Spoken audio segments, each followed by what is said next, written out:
always start on this end with this worm gear cover. And yes, I do run a bead of grease down the worm gear and then put this cover on with a screw.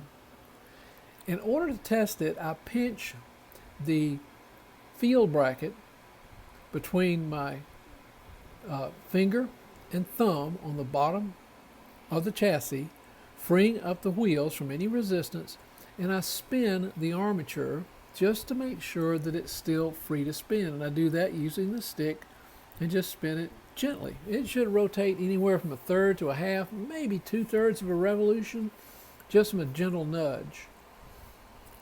Then I'll go on this end and do the exact same thing and conduct the same test. Now there was one challenge on this end, and Mr. Barker speaks of this, and I've had that experience many times. This screw stripped. This is soft metal, the screws are harder metal, and they are liable to strip, and that's what makes me nervous about working on these types of motors at any time. Mr. Barker recommends, one of the recommendations is to use a longer screw. So I went into my supplies, picked a longer screw, but that required me to use some washers, but that's pretty harmless. The only thing you want to do is to make sure that this worm gear cover is held in place. It's not a structurally supportive piece. It simply covers the worm gear, but it needs to be in place. It doesn't need to be free swinging. With washers and a longer screw, I got this put on. I conducted the spin test, same thing. Finger here, finger on the bottom, lift it up, spin the armature. Next was this bearing strap. I put one screw in, and as you recall, the bearing straps have a slot. I put the slot in, and then I put the other screw in.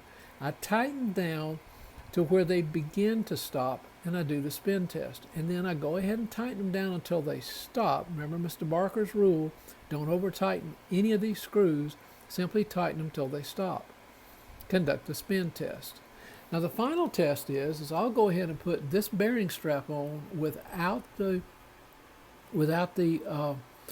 brush bracket assembly. I'll put this bearing strap on, same way, same steps, conduct the same test. Spin the armature and make sure it is all spinning. Now I had to go back several times with trial and error and adjust these.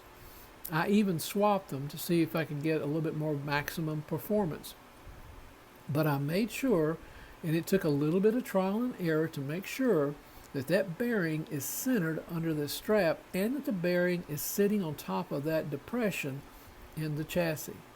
The final step was to take out one of these screws, and because the brush bracket assembly is slotted also, put this one slot in, pull it tight, tighten it down just enough so it holds it for you and gives you that third hand, and then put the screw back in. Now it's true that these brushes are held against the commutator with tension, and they are going to perform a little bit of drag or friction on the commutator, but that's expected. They are soft metal, and it will provide a little bit of a drag, but it should not stop the armature from spinning. So once I get this on, I do not clamp the brushes in. I conduct the spin test. Then that makes sure that I put this back in place right. Then I will put the springs back against the brush holders, this object right here, this little brass object right here, and let the tension then be resting against the commutator and conduct the spin test again. The final step is to center the field visually as best I can inside of its strap or bracket, and then put these screws in, but I don't tighten them down. I put one in, don't tighten, go to the other side, shake it a little bit, move it around, make sure that field is visually as centered as I can get it, tighten both down until they stop, and then a gentle nudge. Make sure these screws continue to be tightened, but again, only until they stop, and then the final spin test. And finally, after several trials and error, I got it to work. Most of my time was spent on these two bearing straps. You know what Dennis the Menace says about Mr. Wilson? He says, how could he lose his patience when he didn't have any to begin with?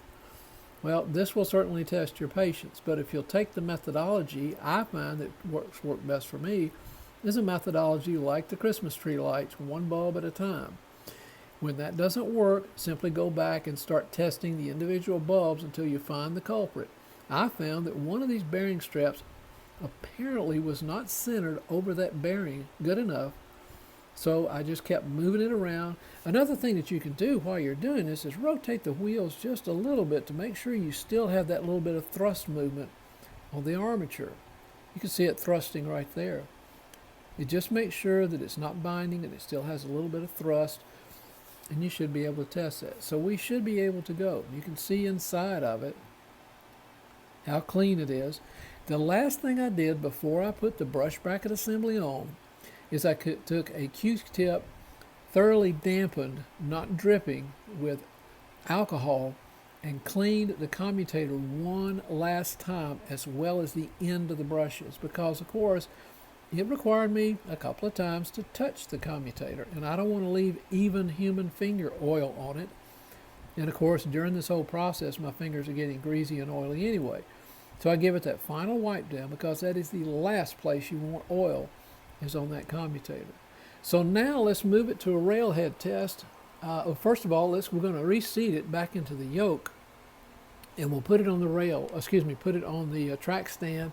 And now is the time that I'm going to reinstall the 2-position reverse unit with both screws and get that back on. Thank goodness putting the yoke back on over the field clamp is nothing more than inserting it and just letting it slide down. No more screws. I am going to take the knife blade and insert it between the field clamp and the yoke, just to push the yoke out a little bit until it goes over the screw, and then it should snap into place. This is a track stand test of the motor, well, actually both motors, but the one you're seeing now is the rear motor that was just reassembled.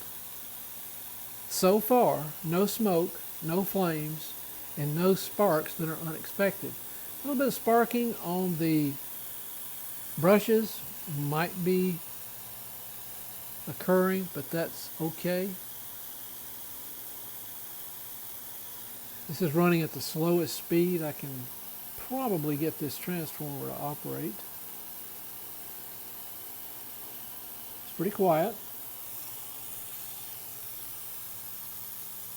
It's in the forward.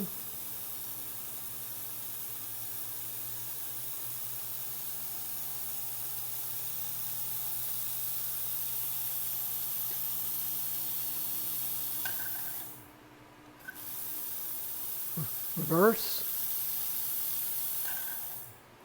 forward, and that's one of the risks of using this little track stand. So back to forward.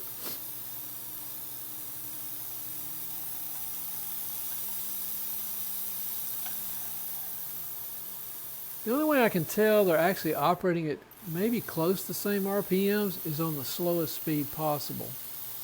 But the next test is going to be to attach the side frames with the truck and collector assembly, and then go ahead and do a railhead test. But I'm also going to attach the light for that as well. And then the body being put back on will be the last step.